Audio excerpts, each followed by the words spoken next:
욥기 32장입니다. 욥기 32장 1절에서 33장 33절까지 본문이 상당히 긴데요.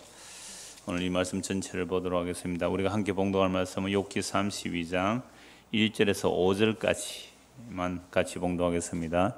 욥이 자신을 의인으로 여김으로 그 세 사람이 말을 그치니 람 종족 부스 사람 바라겔의 아들 엘리후가 화를 내니 그가 욥에게 화를 내면 욥이 하나님보다 자기가 의롭다 하며 또 세 친구에게 화를 내면 그들이 능히 대답하지 못하면서도 욥을 정죄함이라.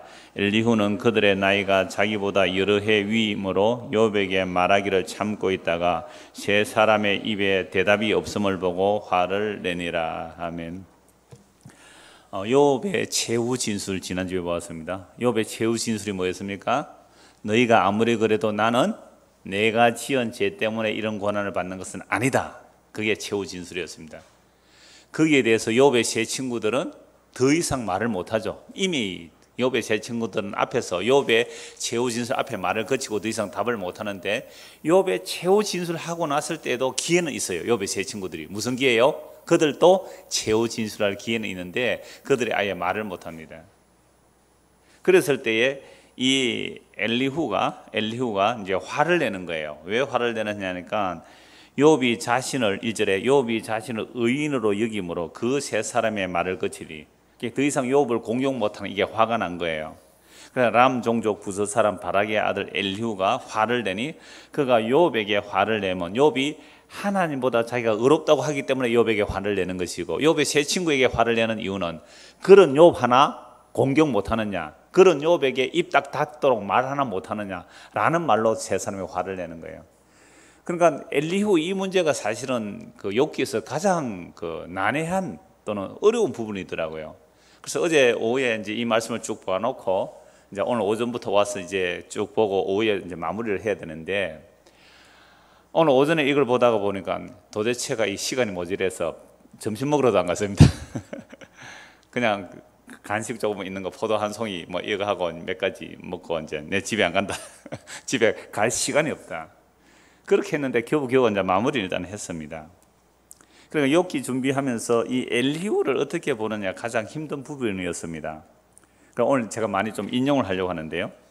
엘리후를 욥을 공격한 세 친구 입장에 세워놓느냐, 그죠? 엘리후가 욥을 공격한 세 친구 편에 두느냐, 아니면 이 엘리후를 하나님의 선지자로 보느냐, 이 어디 자리에 두느냐에 따라 엘리후에 대한 해석이 달라진다 이 말이에요. 엘리후도 똑같이 욥의 세 친구로 보자면 엘리후는 너무너무 교만한 사람이에요. 정말 욥의 그 세 친구를 공격할 정도로 아주 교만하고 자기 논리는 완벽하다 하면서 그러나 욥의 세 친구들이 말하지 못한 고난의 깊이는 있어요. 자, 그런데 하나님의 선지자의 입장으로 본다면 그러니까 자연스럽게 나중에 이 엘리후의 말이요 4번이나 나옵니다. 욥의 엘리바스가 3번, 빌다 3번, 소발은 2번밖에 안 하는데 그러니까 엘리후가 4번이나 말을 해요. 4번이나 말하는데 욥의 세 친구 아무도 답 안 하고요. 욥도 아무도 답을 안 하거든요. 엘리후의 말이 사실은 가장 많은 내용이 되는 거죠. 양적인 아니라 횟수로. 그러면 이 엘리후를 어디에 세우느냐 이게 참 고민이었어요. 오늘 설교를 준비하면서도 엘리후를 하나님의 선지자로 봐야 돼. 옛날에도 이건 고민을 했었어요. 그래서 욥기 준비하면 좀 해결이 안 되겠나 하니까 여전히 해결은 잘 안 되더라고요. 그래서 이제 이 엘리후가 하나님의 선지자로서 하나님 말씀하기 전에 나오는 그런 사람으로 봐야 되는가 아니면 욥의 세 친구의 라인에 두어야 되는가, 이 문제가 사실은 욥기 해석할 때 가장 많이 논쟁이 되는 부분이에요. 여러분들은 어디에 이 엘리후를 세우고 싶습니까? 지금까지 우리 욥기 1장에서 31장까지 봤으니까 이 엘리후를 어디에 세우면 좋겠어요? 욥의 세 친구 입장에 둘까요? 하나님의 선지자 입장에 둘까요? 그러니까 지난주에 우리 집사님이 중간에 질문하셨는데 그 집사님 시각으로 본다면 엘리후는 하나님의 편에 선 사람으로 해석이 돼요. 그러니까 이 엘리후가 뭐라 하냐면 네가 아무리 의롭다고 해도 어떻게 하나님 앞에서 네가 의롭다고 할 수 있느냐, 그러니까 네가 의롭다는 그게 하나님의 죄다 이렇게 공격하는 게 엘리후가 굉장히 많이 나와요. 사실은 지난주에 질문한 그 내용이 엘리후의 이야기에서 거의 다 나오거든요. 그러니까 욥이 아무리 어렵다고 해도 하나님 앞에서 자신의 의를 주장한 것이 책망을 받아야 한다라고 엘리후가 말합니다. 그런데 엘리후가 욥의 세 친구들과 욥에게 화를 내는 것은 엘리후도 자기의 지혜와 자기의 의가 있게 사실 화를 내는 거거든요. 그러니까 처음에는 제가 이 설교 본문을 볼 때에 화를 내는 엘리후 이렇게 제목을 잡아 제목을 세 번이나 바꿨어요. 설교 준비하면서. 어떤 분은 목사님 설교 뭐 한 오래 하면 그냥 대충 이렇게 설명 안 됩니까 이러는데 그랬으면 참 좋겠어요. 하면 할수록 어려워요. 그러니까 욥의 세 친구들과 욥에게 엘리후가 화를 내는 것도 하나님의 선지자가 화내는 경우 많잖아요. 그래, 하나님의 선지자로 화를 낼 경우도 되지만 자기가 완벽하고 의롭기 때문에 화를 내는 경우도 있잖아요. 그래서 저는 이렇게 보다가 두 가지 다 가능성이 있다 이렇게 열어두었어요. 여러분들 언제 화가 납니까? 오늘 하루도 화가 많이 났었죠? 어떨 때 여러분 화가 납니까? 자녀들과 또는 가족과 어떤 문제가 있을 때 언제 화가 나요? 아니 그것도 하나 못하는 이럴 때 화가 나죠? 아니 애도 아니고 그것도 하나 제대로 못하는 이게 화가 나는 거예요. 때로는 사람들과 이야기할 때 언제 화가 납니까? 내 논리에 상대방이 맞지 않을 때 화가 나는 거예요. 그래서 내가 설득을 하고 때로는 화를 내고 고함을 질렀어도 내 말을 그 사람에게 먹혀들게 하고 싶잖아요. 근데 내 말이 안 먹혀들면 어때요? 화가 나잖아요. 그러니까 엘리후가 그런 입장에서도 얼마든지 화를 분출했다고 볼 수도 있고 또 정말 하나님의 선지자 입장에 보면 하나님의 선지자로 화를 분출하는 그런 모습을 볼 수가 있는 거죠. 그래서 이 박영선 목사 입장에서는 엘리후도 욥의 세 친구 편에서 말합니다. 제가 여러 사람 예를 들어드릴 거예요. 엘리후가 화를 낸 것은 기독교가 옳고 그름의 문제를 반드시 말을 합니다. 그죠? 기독교가 옳고 그름의 말을 분명히 하죠. 그러나 옳고 그름의 문제가 분명히 있지만 그 옳고 그름보다 더 무한한 하나님의 긍휼과 자비와 오래 참음에 대하여 엘리후는 부족하다 본 거예요. 얼마든지 그렇게 볼 수 있잖아요. 주의 오래 참으심 우리의 뭐가 되죠? 구원이 되잖아요. 그런데 우리가 오래 참지 못하죠. 우리가 자녀를 보면서도 이제는 알아서 똥오줌 가려야 되는데 똥오줌 못 가리면 어떻게 합니까? 얼마 동안 참았어요 여러분들? 자녀들 똥오줌 못 가리는 거 몇 년 동안 참아줍니까?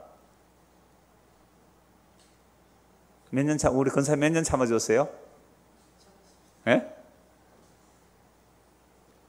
한 3살쯤 되면 다 가리죠? 3살. 저는 뭐 언제 가린지 잘 기억이 안 나는데 한 3살 되면 똥오줌 가리잖아요. 근데 4살, 5살 돼도 똥오줌 못 가리면 어때요? 네가 나가 몇 살인데 똥오줌을 못 가리냐 이렇게 화가 난단 말이에요. 그러니까 박영선 목사의 입장에서 보면 이 엘리후가 욥의 세 친구들의 라인에서 보기 때문에 지금 욥을 막고 책망하는 것은 오래 참지 못했다라는 얘기로 보는 거죠. 사실 신약에 보면 주의 오래 참으심이 우리의 뭐가 되죠? 구원이 될 줄로 알라. 주의 오래 참으심이 바울 사도도 그러고 베드로도 그러고 얼마나 많이 그런지 몰라요. 오래 참으라는 거죠. 야고보서도 마찬가지 말씀을 하잖아요. 야고보서도 농부가 씨를 뿌리고 오래 기다려서 열매를 보듯이 오래 참으라는 거죠. 그런 입장에 보면 엘리후가 지금 벌컥 화를 내잖아요. 시작하자마자 욥에게 화내고 욥의 세 친구 화를 냈단 말이에요. 그러면 다 죄인인데 너는 뭐 잘나서 그렇게 화를 내느냐 이렇게 말할 수 있잖아요. 자, 박윤성은 그렇게 말하고요. 또 오스왈드 챔버스도 엘리후를 욥의 세 친구 같은 부류로 봅니다. 아주 교만하다는 거죠. 내가 나이가 작아서 기다렸지만 말 다 할 때까지 딱 기다리다가 할 말 없을 때 딱 한 방 치고 나오는 거 아주 노련한 말하는 사람이라는 거죠. 이런 말이 논쟁이 말할 때는 그때는 어떻게 있는 게 좋아요? 가만히 기다려서 약점 딱딱 잡아두는 거죠. 정리 딱 해뒀다가 이제 말이 다 끝날 점에 한 방 딱 때리면 어때요? 그 사람 안에 먹히잖아요. 이렇게 아주 교묘한 사람으로 보기도 해요. 오스왈드 챔버스 같은 경우에는요.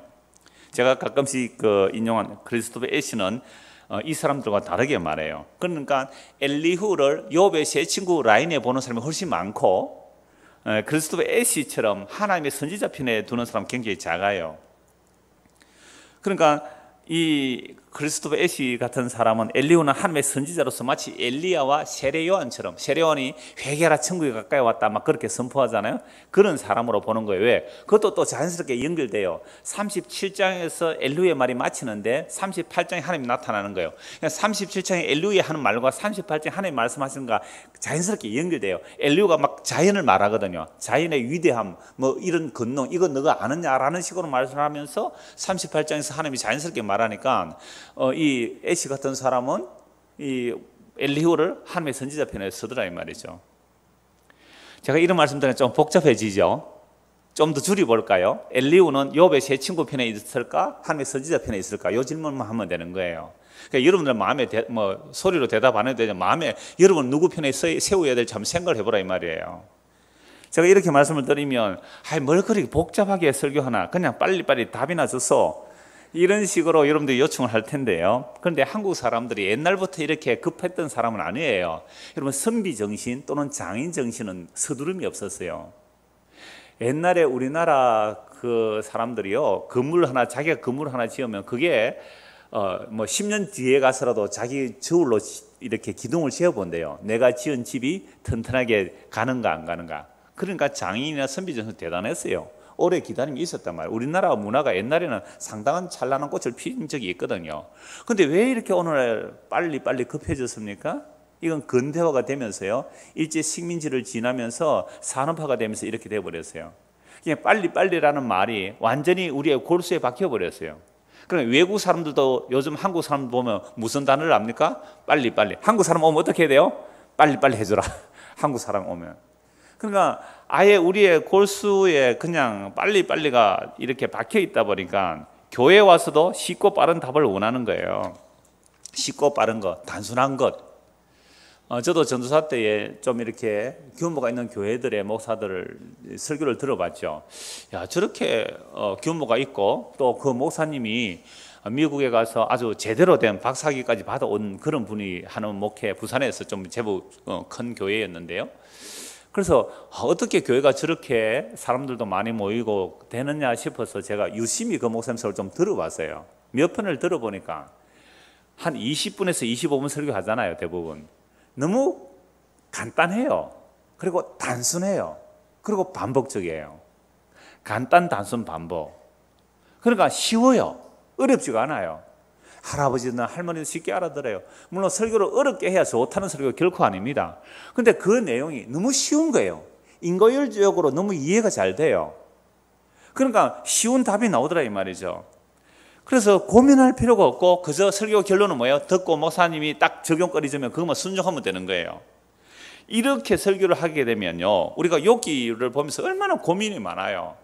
이런 고민이 필요가 없는 거예요. 이런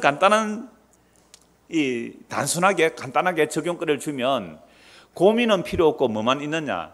돌격 앞으로, 그것만 있는 거예요. 돌격 앞으로, 그것만 있다는 말이에요. 그럼 회사가 그런 곳 아니에요?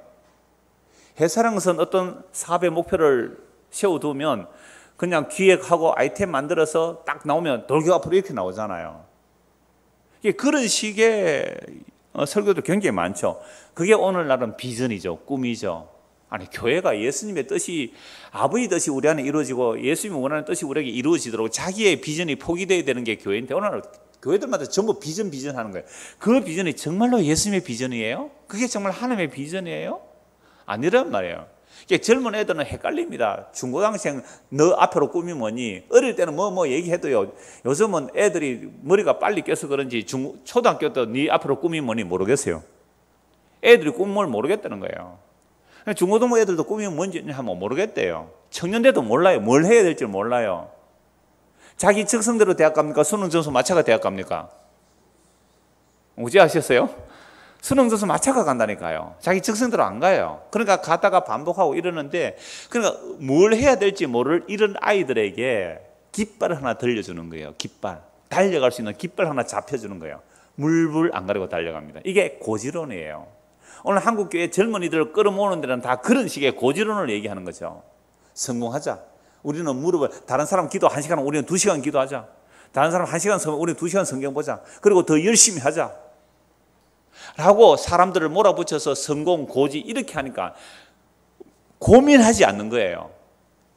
목표를 보고 달려갈 기만 보고 달려가는 겁니다. 깃발만 보고 달려가는 거예요. 이 찰리 채플린 영화에 나오잖아요. 깃발 하나 떨어진 거, 붉은 깃발 하나 보고 트럭에서 이렇게 흔드는 그 깃발인데 그걸 들고 트럭에 돌려주려고 따라가니까 사람들이 어떻게 해요? 붉은 깃발 들고 가다가 뒤에 우르르 따라오는 거예요. 데모하는 줄 알고. 그래서 경찰에 잡혀가요. 그럼 왜 들고 뛰었냐? 그 깃발 올려주려고 그랬다고요. 굉장히 풍자는 영화잖아요. 젊은 사람이 나이 드신 부모님을 해외여행, 효도여행 보냈습니다. 신신당부를 해요. 어머니, 아버지 가실 때는 길 잃어버리기 쉬우니까 꼭 가이드의 깃발만 보고 따라다니십시오. 그래서 여행 잘 마치고 집에 왔습니다. 어머니, 아버지 뭐 보고 있었습니까? 깃발만 보고 왔습니다. 깃발만 보고. 꼭 이런 식이에요. 여러분 고민해 보십시오. 이 문제 고민해 보십시오 라고 했는데 딱딱 답을 내주는 거예요. 그러면 생각할 이유가 없잖아요. 생각할 필요가 없어요. 그래서 한국교회 이렇게 망한 겁니다. 고민거리를 안 던져준 거예요. 죽을 만큼 고민을 해봐야 돼. 이게 맞는가? 진짜 이 말이 그러한가? 정말 베레아 사람들처럼 이 말씀이 그러한가 하고 이 상고를 해봐야 될 거 아니에요. 근데 그걸 싫어해요. 아니 세상살이 더 복잡한데 교회까지 와서 복잡한 이야기 하지 말고 그냥 단순하게 바치면 복 받는다. 얼마나 좋아요. 바치면 복 받는다. 복 받을 짓을 일단 해봐. 그럼 복 주신다 하고 간증 몇 개 딱 들어드리고 성경 앞뒤 자르고 딱 몇 구절을 가지고 내 시작은 미화하여서나 내 나중은 심히 창대하리라. 이것이 욕게 나오는 얘기잖아요. 이렇게 하면 참 좋겠는데 성경은 절대로 그런 답을 안 주더라 이 말이죠. 욥기는요 사실은 고난의 문제를 다룹니다. 고난을 어떻게 해석하느냐의 문제거든요. 이 욥기 1장부터 42장까지 계속 고난의 문제를 얘기하는데 쉽게 복 받기 위해서 그런 고난 준다 이렇게 답을 안 내리더라 이 말이에요. 그래서 우리 지금까지는 정리가 되었어요. 욥의 말이 그치니라까지는 정리가 되었는데 엘리후가 등장하면서 또 고민을 또 해야 되는 거예요. 지금까지 고민했던 거 다시 내두고 그건 내버려두고 다시 엘리후가 고난을 어떻게 해석하는지 봐야 되는 거예요. 그리고 엘리후가 고난을 해석하는 그것도 전부는 아니더라 이 말입니다. 그래서 신약까지 고난을 어떻게 해석하느냐 연결해야 되는 거죠. 이제 좀 정리가 되실 거예요. 엘리후가 고난을 어떻게 해석하는가 봐야 되고요. 그 다음에 두 번째 신약에서 어떻게 고난이 해석되는가 연장시켜 봐야 되는 거죠. 자, 제가 지금 몇 사람 얘기를 들었는데요. 제가 그 독일 성서공회 그 해설 성경도 보고 있는데 거기에 참 좋은 구절도 있어서 제가 한 두 곳 인용을 해드립니다. 엘리후는 고난이 형벌이 되는 고난, 곧 저지른 잘못에 대한 응답으로 쓰일 수 있을 뿐만 아니라 교육적인 고난, 곧 하나님이 자신의 경건한 자들을 경고하고 순응하려고 내리시는 고난일 수도 있다는 점을 특히 강조한다. 자, 그러니까 엘리후의 고난 해석은 욥의 세 친구보다 한 단계 높아져요. 욥의 세 친구는 고난을 어떻게 보았다고요? 너 죄를 지었으니 고난 온다라고 했는데 엘리후는 그보다 한 단계 높아져요. 고난 해석이 또는 깊어진다고 해도 돼요? 아니다. 꼭 죄를 지어서 고난이 오는 것만이 아니라 하나님께서 뭐 하기 위해서? 교육하기 위해서 교육적 고난이 있다. 이게 차이가 있다는 거죠. 잘 본 거죠. 이렇게 본 것도요. 자, 이것이 고난 및 질병의 의미라면 하나님의 의로우신 세상 통치를 의심할 근거가 없고 오히려 이로써 하나님의 선하심이 입증되는데 하나님은 사람이 더 나쁜 일을 겪지 않도록 지켜주시려 하기 때문이다. 이 말씀이 이해가 되잖아요. 왜? 욥은 하나님이 살아계신다면 어떻게 의인이 고난을 받고 악인이 형통합니까? 이 질문에 대한 답이 됩니까? 안 됩니까? 되잖아요. 왜요? 하나님은 교육적 고난을 주신다는 거예요. 교육적 고난을 주심으로 잘못된 길로 빠지지 않도록 미리 교육적 고난을 주신다 이 말입니다. 그리고 교육적 고난을 통하여 그 악에서 끄집어내는 그런 고난을 주실 수 있다는 거죠. 그러니까 이렇게 본다면 이 세상이 부조리하지 않게 보인다. 얼마든지 엘리후는 그렇게 말한다는 거죠. 세 친구들이 주장한 죄의 벌을 엄격한 상호관계가 여기서는 통하지 않지만 엘리후가 한 단계 높아졌단 말이에요. 깊어졌단 말이에요. 엘리후는 하나님의 행위가 지닌 의미를 다시 사람의 관계에서 확정하려고 했다. 그러니까 하나님의 행위가 지니는 그 의미를 사람의 관계에서 확정하려고 했다. 그러니까 사람은 애매하게 고난이 온다. 그죠? 까닭없는 고난이 온다. 그런데 그 고난을 왜 주신다고요? 하나님이 교육하기 위해서, 훈계하기 위해서 고난을 주신다. 이렇게 해석을 한 거예요. 그런데 요 끝부분이 더 좋은데요. 이리하여 욥의 넷째 친구 엘리후도 자기의 지혜로는 욥이 살아계신 하나님을 만나 배웠을 때 받았던 계시에는 이르지 못한다. 그러나 욥보다는 엘리후를 한 단계 낮추는 거예요. 독일 성서공에는 뭐 자유주의 신학적 해석도 있고 하지만 그래도 아주 건전한 내용들을, 요거는 정말 제가 방점을 찍고 싶어요. 그러니까 욥의 넷째 친구 엘리후가 욥 세 친구보다 높아지고 고난에 대해서 높고 깊었지만 누구에게는 따라가지 못했어요? 욥에게는 따라가지 못했다. 왜요? 욥과 같은 낯선 고난을 당한 적이 없거든요, 엘리후는. 그리고 엘리후가 욥기 나중에 31장 보면 알겠습니다. 3일 하나님의 그 자연의 창조 위대함 이런 얘기를 할 때 38장에 하나님의 폭풍수에 나타나서 말씀하시거든요. 그때에 하나님의 음성을 직접 들은 자는 누구뿐입니까? 욥뿐이에요. 욥의 세 친구도 있을 거고 엘리후도 있을 거 아니에요. 욥도 있고 그때 하나님 나타나서 폭풍 가운데 말씀하시는데 다른 사람들은 무슨 소리로 들려요? 폭풍 소리로 들려요. 욥에게는 하나님의 음성으로 들립니다. 이게 고난의 유무예요. 까닭없는 낯선 고난이 있느냐 없느냐의 차이란 말이에요. 오늘 우리가 동일해요. 우리가 까닭없는 고난을 당한 사람은 욥의 이 내용들이 해석이 돼요. 근데 이런 고난을 안 당해본 사람은요, 고난이 뭔데 왜 고난을 당해? 정말로 부자들, 어려서부터 부자 돼서 한 번도 고생을 안 해본 사람은요, 왜 고생하는데? 가난이 뭔데? 이런 사람이 있어요. 가난이 뭔지를 모르는 사람이 있다니까요. 우리 가운데 그런 사람이 있는지 없는지 잘 모르겠습니다만. 그러니까 사울이 예수를 만나기 전에 예수 믿는 사람 잡으러 가잖아요. 대제사장의 공문을 가지고 이래 말을 타고 갔단 말이죠. 그런데 갑자기 햇빛보다 더 밝은 빛이 대낮에 비치고 천둥 소리가 들린 거예요. 다른 사람들은 천둥이 울었다, 번개치고 천둥이 울었다. 그런데 사울은 무슨 소리를 들어요? 사울아 사울아 네가 왜 나를 비방하나. 이게 천둥 소리로 들린 거예요, 다른 사람에게는. 그러니까 욥이 하나님의 계시를 받은 그 수준에는 누가 이르지 못했어요? 엘리후가 이르지 못해서 참 표현을 잘했습니다. 그리고 오늘 이제 그 욥기 전체 앞에 서론에서 한 해석 부분이고, 오늘 본문 해석에 내가 몇 곳 더 인용할 게 있습니다. 엘리후도 지혜 스승 가운데 한 사람이지만 지금까지 이루어진 대화의 진행이 불만스럽다고 느끼고서는 좀 더 깊은 깨달음이 자기에게 있기에 새로운 관점에서 논쟁의 주제를 밝히는데 자기가 이바지를 할 수 있겠다고 생각한다. 네 번에 걸쳐 말하면서 엘리후는 엄격한 전통 보상론을 넘어서는 것으로 지금까지 논의되지 않았던 고난 이해의 몇 가지 가능성에 대하여 주의를 환기시키려 한다. 이로써 엘리후가 해답을 제시한 것은 아니지만 새로운 견해를 보여주는데 이바지한다. 무슨 신학 공부하는 시간 같다, 그렇죠? 다시요. 그러니까 엘리후가 정답을 내려주지는 않지만 세 명의 견해보다는 좀 다른 해석을 내렸다, 이 얘기죠. 아까 앞에서 잠시 말씀드린 거 연결되는 겁니다.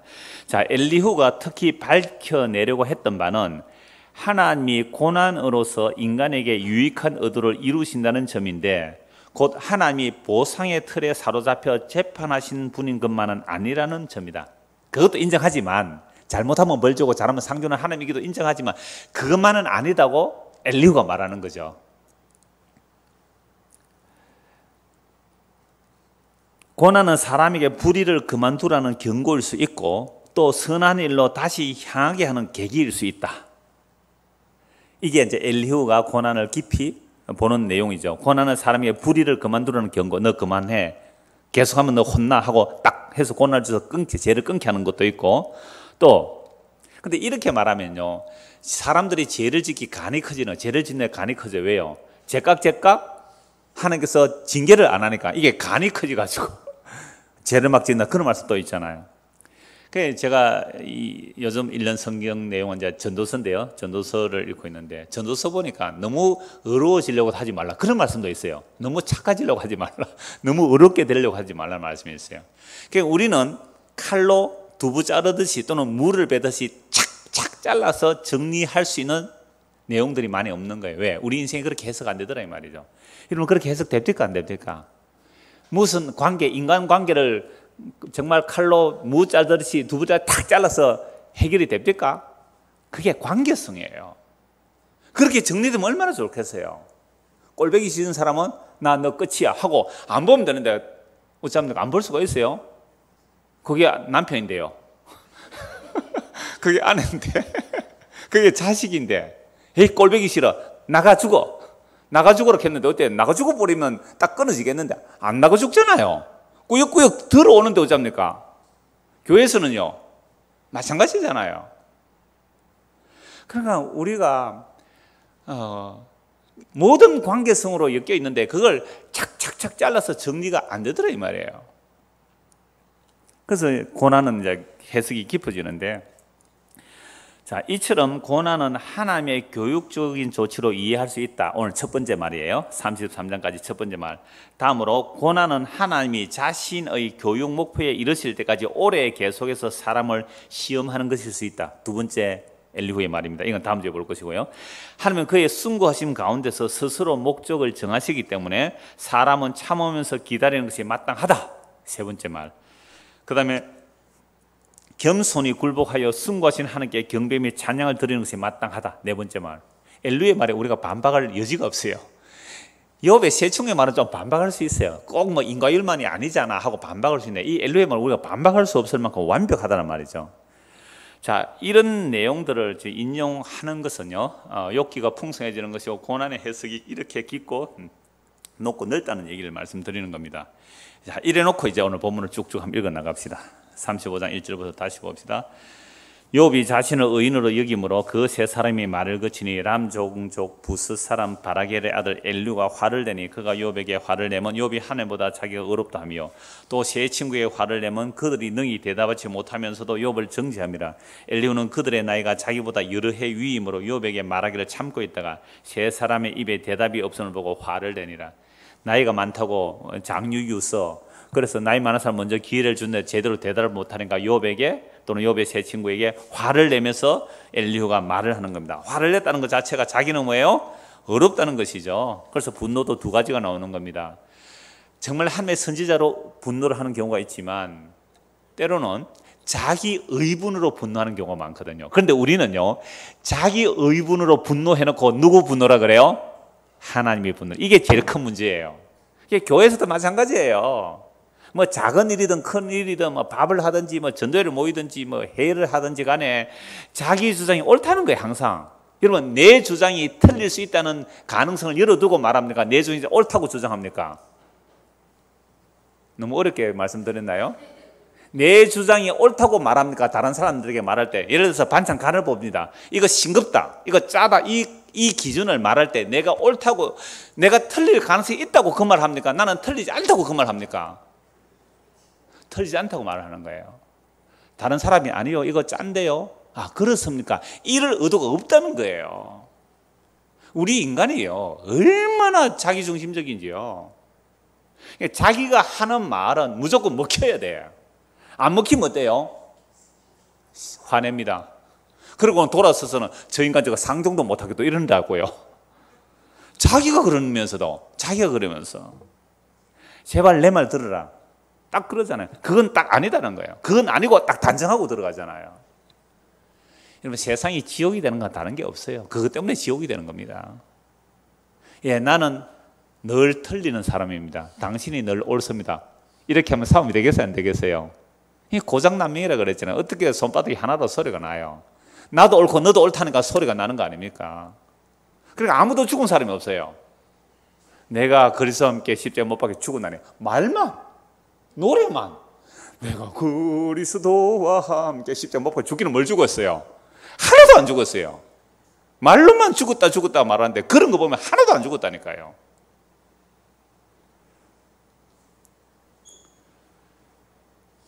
그러니까 분노가 일어나는 거예요.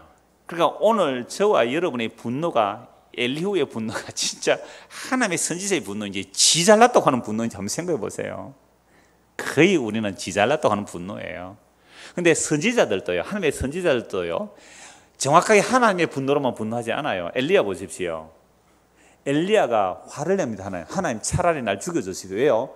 나는 하나님에서 이렇게 열심히 하나님의 전쟁을 하는데 세상은 하나도 바뀌지 않습니다. 나만 남았습니다. 차라리 날 죽여주십시오.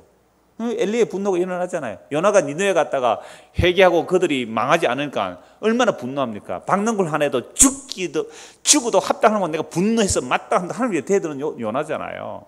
예레미야 같은 경우는 하나님의 분노로 분노했다가 하도 재앙이 오니까 나 이제 말을 안 합니다. 하도 사람이 자기를 죽이려고 하니까. 그러니까 참으니까 할 수 없이 말을 하게 되는 것. 그러니까 하나님의 선지자들도 하나님의 거룩한 분노가 있는가 하면 뭐도 있다고요? 자기 의분에 분노하는 걸 또 있단 말이에요. 그러니까 사람이 오징어가 아니잖아요. 사람이 오징어가 아니다 말 갑자기 나오는데, 제가 신학교 때 어떤 목사님이 오셔서 체벌 시간에 한 얘기가 사람은 오징어가 아니대요. 오징어는 뭐가 없어요?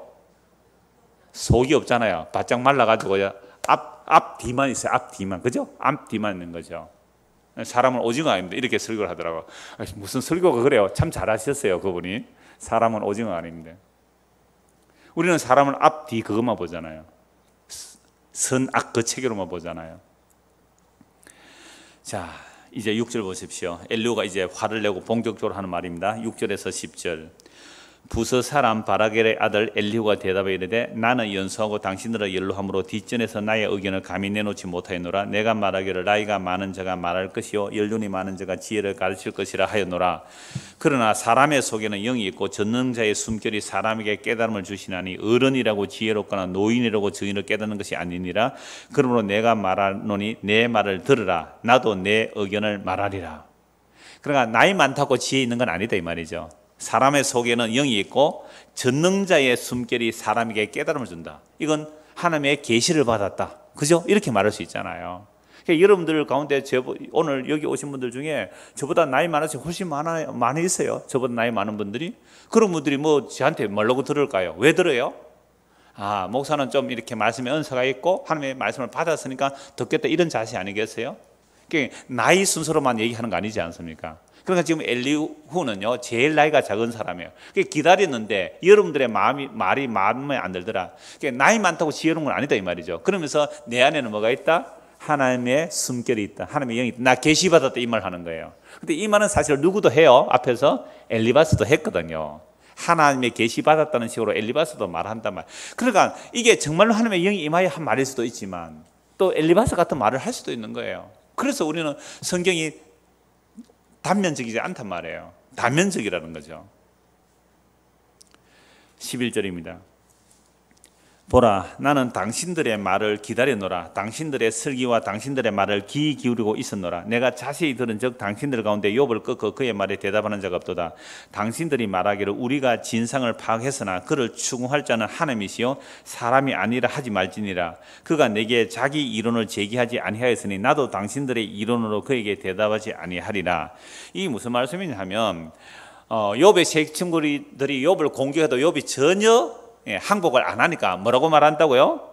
이제 우리가 그를 진상을 파고 추궁했으나 항복을 안 하니까 그것은 이제 사람이 할 일이 아니고 하나님께서 하실 일이다 하고 맡기더라 이 말이죠. 그러니까 엘리후가 아니다. 충분히 욥은 내가 공격할 수 있다 이 얘기를 하는 거예요. 조금 이 까다로워서 제가 다른 번역으로 한번 읽어드리겠습니다. 요 11절에서 14절만요. 세 분이 말씀하시는 동안에 나는 참으며 듣기만 하였습니다. 세 분이 지혜로운 말씀을 찾으시는 동안에 나는 줄곧 기다렸습니다. 나는 세 분이 하시는 말씀을 주의 깊게 들었습니다. 그런데 세 분께서는 어느 한 분도 욥의 말을 반증하거나 그의 말에 제대로 답변하지 못하셨습니다. 그러고서도 어떻게 지혜를 발견했다고 주장하실 수 있으십니까? 세 분께서 이 일에 실패하셨으니 내가 이제 욥 어른이 하나님의 대답을 듣도록 하겠습니다. 욥 어른이 나에게 직접 말을 걸어온 것이 아니므로 나는 세 분께서 말씀하신 것과는 다른 방식으로 욥 어른께 대답하겠습니다. 욥 어른께서는 들으십시오. 세 분 친구가 놀라서 말을 하지 못합니다. 그분들은 어른께 아무런 대답도 하지 못합니다. 엘리후는 자기가 욥에게 하는 말이 누구 말을 해준다는 거예요? 내가 하나님의 대답을 해주기. 그러니까 자기가 지금 뭐가 되어 있는 거예요? 하나님 마치 대변자처럼 욥에게 내가 말해주겠다 이 말이에요. 그런데 이 엘리후가 왜 우리가 욥의 세 친구 편에 넣기도 그렇고 하나님의 선지자 편에 넣기도 그렇고 어려운가 하면 나중에 정말 하나님이 나타나셨을 때에 누구를 책망합니까? 욥의 세 친구만 책망하고 엘리후는 빠지거든요. 그러니까 하나님께서 엘리후를 인정했느냐 아니면 인정 안 하고 욥의 세 친구 편에 넣었냐, 그게 해석이 안 되는 거예요. 그게 답이 없는 거예요. 그러니까 어떻게 해요? 그럴 때는 그냥 둬야죠 뭐. 여러분 우리가 성경을 해석할 때 성경이 가는 곳까지 가야 됩니다. 그죠? 성에 가는 곳까지 가야 되는 거죠. 하나님께서 말씀 안 하시면 가만히 있어야죠. 잘 모르겠습니다. 이래야죠. 그러니까 엘리후는 두 가지 길이 열려 있다 이 말이죠. 그런데 문제는 엘리후도 누구만은 못합니까? 욥만은 못하다. 왜요? 욥은 낯선 고난을 통하여 하나님의 계시를 직접 들었거든요. 그래서 이런 부분은 그냥 두자 이 말입니다. 해석 안 되는 부분을 억지로 해석하다가 뭐 하게 되는 거예요? 망하게 된다. 베드로 사도가 말했습니다. 무식한 자가 억지로 풀다가 자의로 풀다가 멸망하느니라. 모르면 모릅니다 하고 넘어가는 게 좋아요. 뭐 목사라고 성경 다 압니까? 자기가 하나님입니까? 목사라고 성경 다 몰라요. 모르면 모릅니다 하면 되는 거잖아요. 저는 어떤 분이 질문했어요. 저는 그거 잘 모릅니다 할까 되게 존경하더라고요. 모릅니다 해가 존경받는 경우도 있더라고요. 그러니까 이 엘리후가 복잡한 이유가 그런 거죠. 자, 그러면서 고난의 문제는 이제 깊이 이제 해석이 되게 되는데요. 16절 보십시오. 15절입니다. 그들이 놀라서 다시 대답하지 못하니 할 말이 없음이었더라. 당신들이 말없이 가만히 서서 다시 대답하지 아니한즉 내가 어찌 더 기다리라. 나는 내 본분대로 대답하고 나도 내 의견을 보이리라. 내 속에는 말이 가득하니 내 영이 나를 압박함이니라.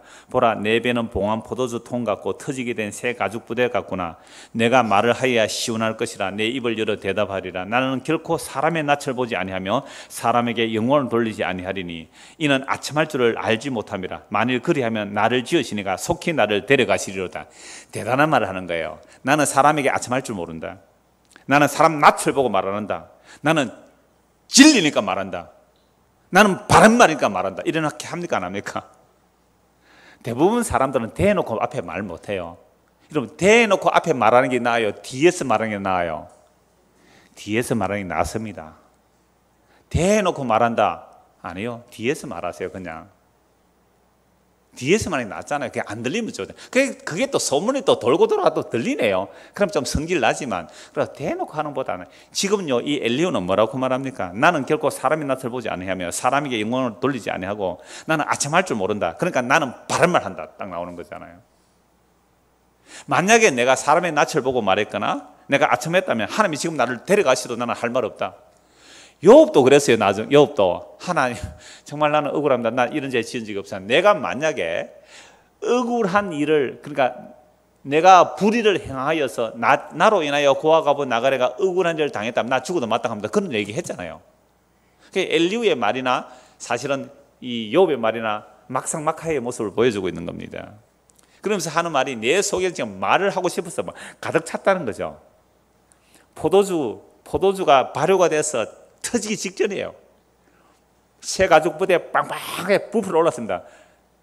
구멍을 탁 내면 어떻게 해요? 팍 뿜어 나올 정도로 내 안에 말이 가득 찼다는 거예요. 지금까지 욥의 세 친구가 하는 말, 욥의 말 듣고 있을 때 얼마나 참았겠어요. 그럼 여러분 평소에 말 안 하고 가만히 있는 사람 착한 사람 아닙니다. 우리는 흔히 평소에 말 별로 없이 가만히 있으면 그 사람 되게 착하고 온유하고 인자 그런 거 아니에요. 꾹꾹 눌러난 거예요. 그러니까 한번 폭발하면 어째요? 감당이 안 돼요.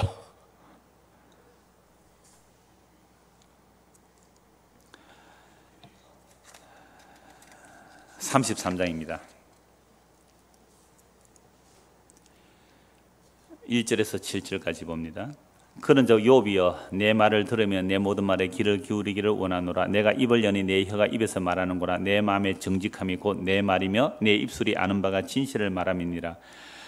하나님의 영이 나를 지으셨고 전능자의 기운이 나를 살리시느니라. 그대가 할 수 있거든 일어서서 내게 대답하고 내 앞에 진술하라. 나와 그대가 하나님 앞에서 동일하니 나도 흙으로 지으심을 입었은즉 내 위엄으로는 그들을 두렵게 하지 못하고 내 손으로는 그들을 누르지 못하느니라. 여러분, 엘리후가 겸손해요, 겸손 안 해요? 겸손까지 하죠. 왜요? 뭐라고 말합니까? 나나 당신이나 흙으로 지음받은 피조물이다. 그러니까 내 말로 어떻게 당신을 누를 수 있겠느냐? 그러니까 엘리후는 자기를 욥과 한 묶음으로 보는 거예요. 내가 어떻게 당신을 누를 수 있느냐 이 말이에요. 나와 그대가 하나님 앞에서 동일하니 내가 높은 거리를 가지고 찍어 누르는 게 아니라 나도 당신과 똑같은 입장입니다. 그런데 어떻게 내 말로 당신을 누를 수 있겠습니까? 그러니까 내 말이 만약에 당신이 설득되어진다면 이것은 내 말이 아니고 누구 말이라는 거예요? 하나님의 말이지 않겠습니까? 그러면서 자기 말에 완벽함을 기하는 거예요. 빠져나갈 구멍이 없어요. 야, 정말 이 욥기는 고난의 해석이기도 하지만 지혜거든요. 그러면 이렇게 해놓고 한번 읽어보십시오. 얼마나 풍성해지는지 몰라요. 다시 6절, 나와 그대가 하나님 앞에서 동일하니 나도 흙으로 지음을 입었은즉 내 위험으로는 그들을 두렵게 하지 못하고 내 손으로는 그들을 누르지 못하느니라. 내 말과 또 바울 같잖아요. 내 전도함이 내 사람의 말과 지혜 있지 않고 성령의 나타남으로 하기를 원했노라. 그 얘기하는 것과 비슷하잖아요. 8절입니다. 그대는 실로 내가 듣는 데서 말하였고 나는 그대의 말소리를 들었느니라. 이르기를 나는 깨끗하여 악인이 아니며 순전하고 불의도 없거늘 참으로 하나님이 나에게서 잘못을 찾으시며 나를 자기의 원수로 여기사 내 발을 착고에 채우시고 나의 모든 길을 감시하신다 하였느니라. 내가 그대에게 대답하리라. 이 말에 그대가 의롭지 못하니 하나님은 사람보다 크심이니라. 하나님은 사람보다 크다는 말 앞에 욥의 세 친구들이 말했습니까? 안 했습니까? 했습니다. 그런데 엘리후와 욥의 세 친구의 차이점은 뭡니까? 욥의 세 친구들, 앞에서 말한 세 친구들 이렇게 말했거든요. 욥, 너가 이런 재앙을 당하는 것은 반드시 죄를 지었기 때문에 이런 재앙을 당한다, 이렇게 얘기하거든요. 그런데 엘리후는 달라요. 어떻게 말해요? 욥이 한 말을 가지고 공격하는 거예요. 욥이 한 말을 가지고 공격한다니까요. 또 이런 사람 있죠. 우리가 살다 보면요, 말꼬리 잡기, 한 말을 가지고 그 말에 허점을 가지고 파고 들어오는 경우가 있거든요. 그러니까 엘리후는 욥의 세 친구들을 막 추측해서 너 죄를 지어서 이렇게 당했잖아 이렇게 말하지 않고 욥이 한 말을 가지고 네 말 그게 교만한 말이다 라고 공격하는 거예요. 어떻게 감히 인간 주제에 하나님 앞에서 하나님보다 자기를 더 의롭다고 할 수 있느냐. 그러니까 그건 잘못된 거야. 그런 교만을 하나님께서 교훈하기 위해서 너에게 고난을 주신 거야. 엘리후의 말은 거의 완벽해요. 13절, 하나님께서 사람의 말에 대답하지 않으신다 하여 어찌 하나님과 논쟁하겠느냐. 그러니까 욥이 막 하나님 대답 좀 해주세요, 하나님 대답 좀 해서 했는데 하나님 대답합니까 안 합니까? 안 했잖아요. 근데 엘리후는 대답 안 한 게 아니고 하나님 대답하셨는데 네가 못 알아들었다 이렇게 나오는 거예요. 엘리후 참 대단한 사람이죠. 그러면 하나님이 어떻게 욥에게 말씀하셨을까요? 고난으로 말했잖아. 고난으로 말했잖아. 그걸 못 알아듣는다는 거죠. 하나님이 한 번 말씀하시고 14절, 하나님이 한 번 말씀하시고 다시 말씀하세요. 사람은 관심이 없도다. 여러분, 우리가 하나님 말씀에 관심이 있어요, 없어요? 관심 없습니다. 나는 내 뜻에만 관심이 있어요. 성경을 봐도 내 뜻에 부합되면 좋아하고 내 뜻에 거슬리면 싫어해요. 와, 정말 인간은 그래요. 저도 마찬가지더라고요. 성경을 보다 보니까 내 약점이 되는 부분이 있잖아요. 그죠? 성경을 보다 보면 내가 정말 약점이 있을 수 있잖아요. 이런 부분은 슬쩍 넘어가고 싶어요. 내가 잘하는 부분이 있거든요. 오래 참기, 부드럽기, 뭐 겸손하기, 온유하기 이런 것은요 막 강조하고 싶고요. 내가 잘 안 되는 부분들은요 슬쩍 넘어가고 싶더라니까요. 웃으신 분은 성경 보면서 열심히 좀 고민하면서 읽으신 분들이에요. 하나님은 한 번 말씀하시고 다시 말씀하시고 사람은 관심이 없다.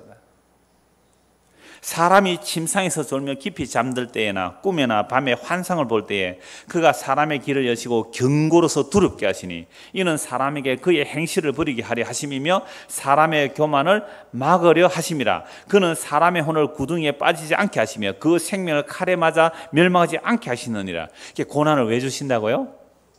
너 멸망하지 않게 하기 위해서 고난을 줬다는 거죠. 그리고 하나님 말씀 안 한 게 아니에요. 말씀하셨다는 거예요.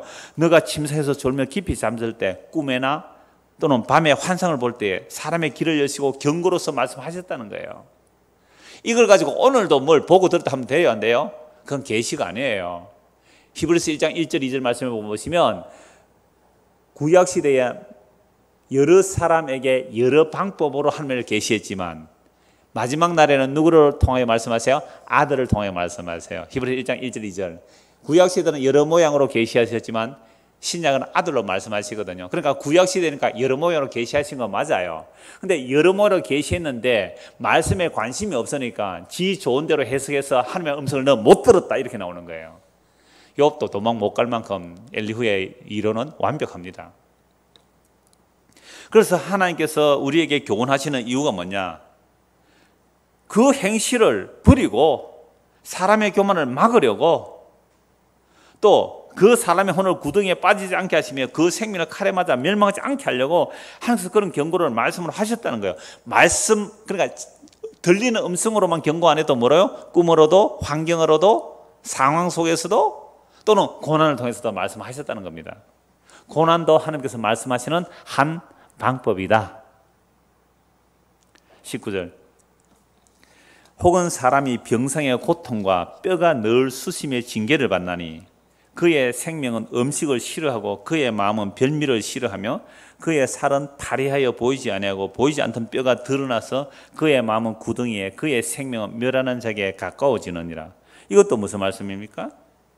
사람이 실제적인 고난을 말하는 거죠. 병상의 고통, 뼈가 늘 쑤신다. 뼈가 쑤시면 되게 아픈 거죠. 징계를 받나니 그의 생명, 음식이 싫어요. 마음은 별미도 싫고요. 그의 살은 파리하고 보이지 않던 뼈가 막 드러나는 거죠. 피골이 상접해지는 겁니다. 그 마음은 구덩이에 그의 생명은 멸하는 자에게 가까워지느니라. 이런 고난이 있는 것이죠.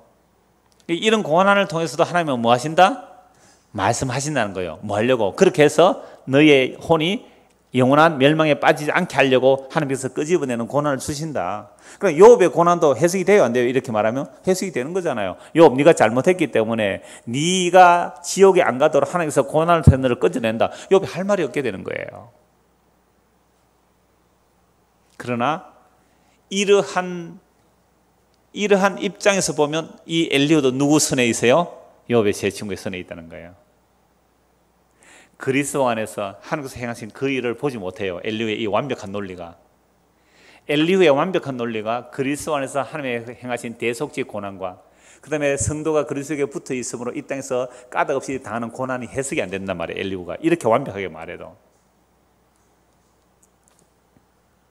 23절입니다.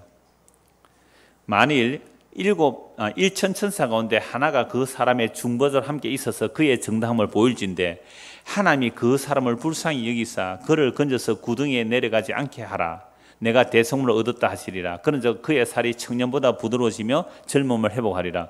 그는 하나님께 기도함으로 하나님의 은혜를 베푸사 그로 말미암아 기뻐 외치며 하나님의 얼굴을 보게 하시고 사람에게 그의 공의를 회복시키시느니라. 그가 사람 앞에서 노래하여 이르기를 내가 범죄하여 옳은 것을 그르쳤으나 내게 무익하였구나. 하나님이 내 영혼을 건지사 구덩이에 내려가지 않게 하셨으니 내 생명의 빛을 보겠구나 하리라. 이게 이제 엘리후의 거의 마지막 말이나 마찬가지인데, 이 첫 번째 말의 마지막 부분이나 마찬가지인데 무슨 얘기냐면 천사가 1,000명이 있는데 욥을 다 살펴보는 거예요. 근데 1,000명의 천사 중에 한 명이라도 욥이 옳습니다, 깨끗합니다라고 말을 한다면, 하나님께 말을 한다면 어떻게 된다고요? 회복되리라. 너 모든 것이 회복되리라 라고 얘기를 하는 거예요. 그러면서 이제 중보자 얘기도 하고 대속물 얘기도 하는데, 그러니까 욥 너 까불지 말고 빨리 뭐 하라는 거예요?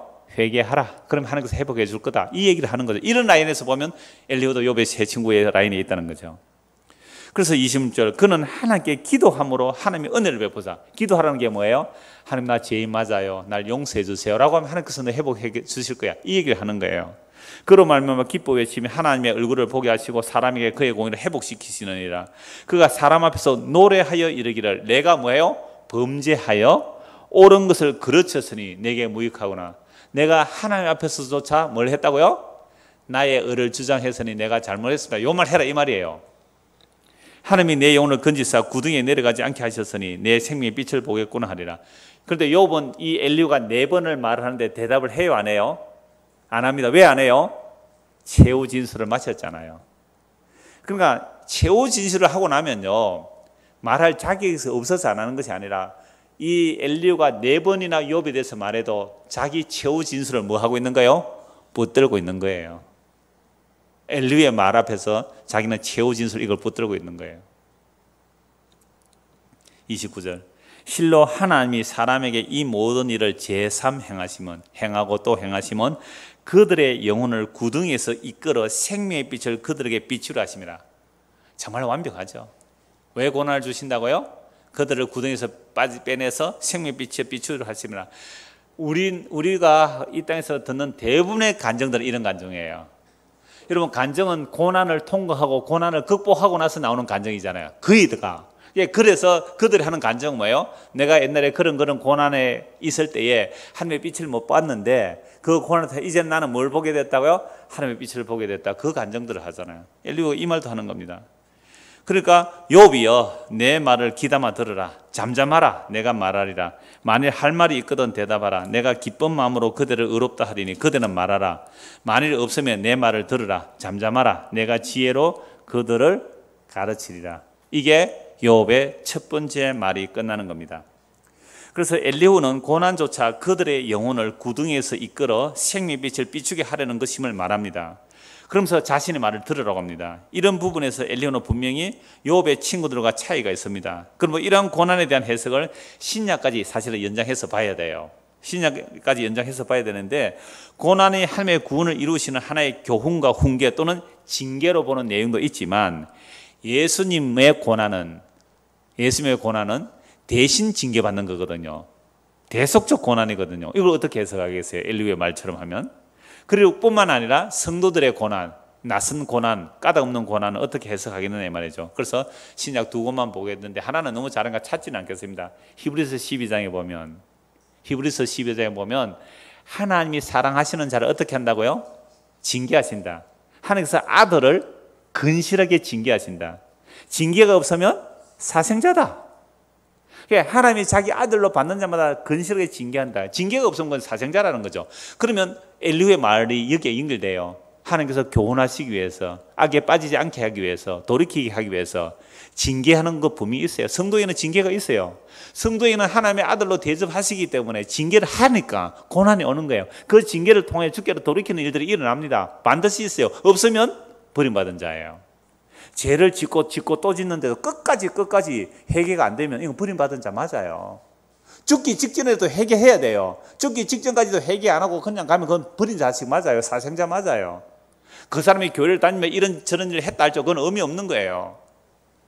그러니까 징계는 주께서 교훈하시는 방편이 분명히 맞습니다. 그런데 복음과 함께 고난을 받으래요. 아니, 복음 전하면 고난 받는 것이 아니라 보상을 받고 성공하고 잘 돼야 되는데 고난과 함께 복음을 받으래요.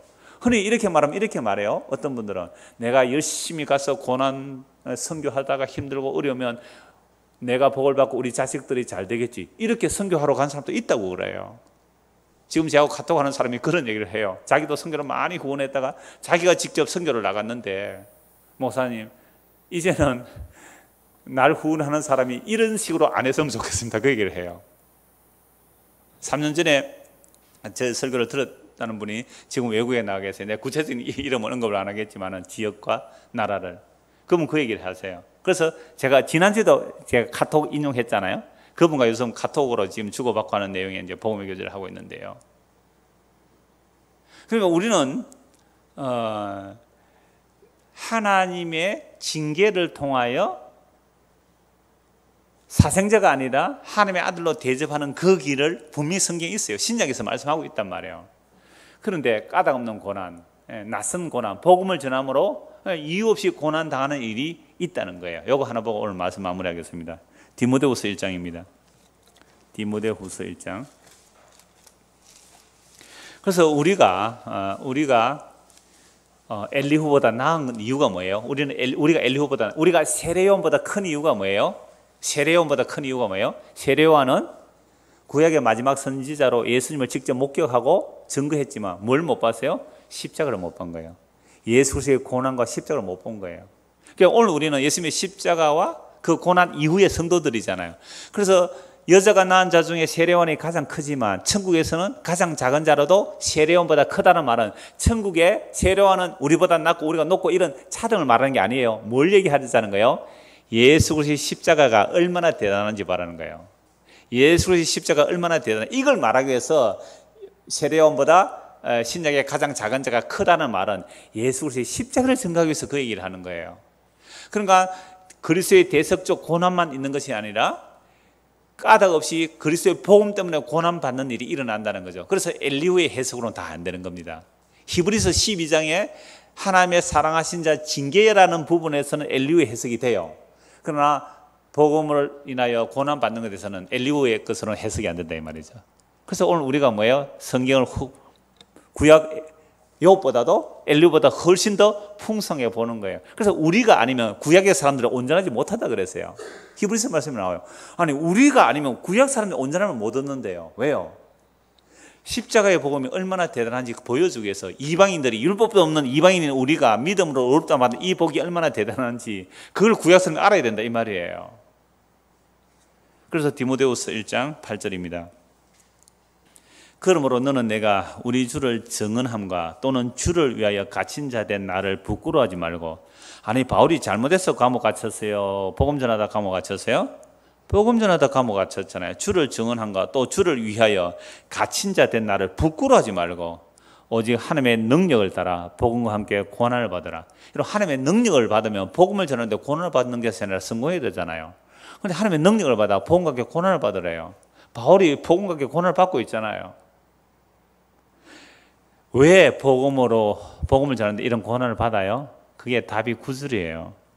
하나님이 우리를 구원하사 거룩하신 소명으로 부르심은 우리의 행위대로 하심이 아니요 오직 자기의 뜻과 영원전부터 그리스도 예수 안에서 우리에게 주신 은혜대로 하심이라. 이것이 엘리후에게 감춰져 있어요. 오늘 신약 성도는 이게 열려 있단 말이죠. 그래서 복음을 전하는데 왜 고난을 받느냐면 이 말 때문에 고난 받는 말이에요. 우리를 구원하사 거룩하신 부르심, 그 소명으로 부르심은 뭐가 아니고요?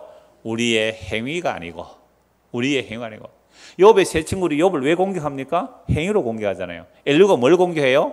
욥 너 교만하다고 공격하잖아요. 근데 우리의 행위가 아니래요.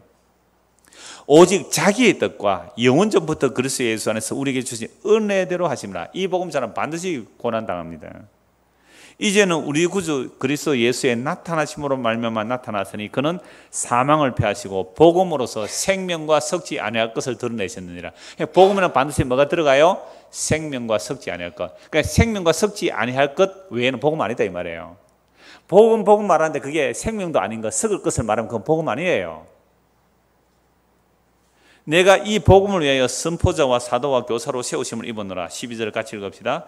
이로 말미암아 내가 또 이 고난을 받되 부끄러워하지 아니하면 내가 믿는 자를 내가 알고 또한 내가 의탁한 것을 그날까지 그가 능히 지키실 줄을 확신함이라.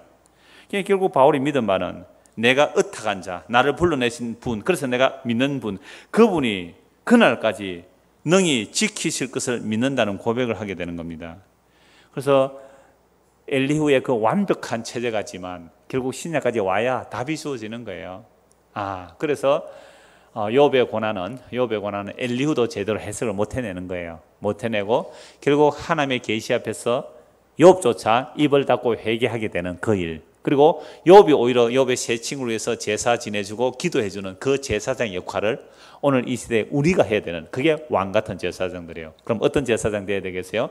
사람들이 우리 보고 뭐라고 욕을 하고 네가 예수 믿는 꼴이 왜 그러냐? 욥을 저주하듯이 사람들이 막 저주할 때 우리는 뭐라고 해주면 돼요?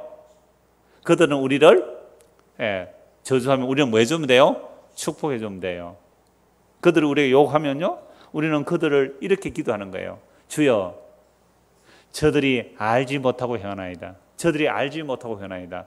저들의 죄를 용서하소서. 이게 그리스도의 복음관계 고난받는 자의 자세요, 모습입니다. 예수님께서 십자가에 그 말씀하신 대로 스데반 집사가 돌 맞아 죽으면 사는 말 그러잖아요. 주여, 돌 맞아 죽어요. 머리가 터지고 눈이 터지고 죽어가면서 얼굴이 천사같이 빛나면서 주여, 저들이 하는 죄를 저들이 알지 못하나이다. 주여, 저들의 죄를 용서하소서. 그리스도의 영이 충만한 자의 모습이 이 모습이에요. 이게 스데반이 까닭없이 돌 맞는 그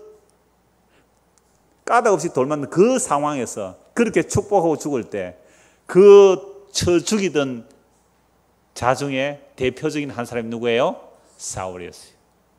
그 사울이 그 사건으로 주님을 만나게 되고 바울이 되고 복음을 전할 때 동일하게 그 복음을 전하더라고요. 그렇다면 오늘 우리도 이 복음 전하면 반드시 복음하게 고난받는 일이 일어날 때에 이것이 믿음의 길로 간 사람들의 길이구나, 그거 확인하면서 가는 저와 여러분 되기를 소원합니다. 하나님 아버지, 정말 그리스도의 십자가의 신비는 천사들도 흠모했던 내용입니다. 우리가 몸을 갖고 있기에 그리스도의 고난의 신비를 알 수 있도록 우리도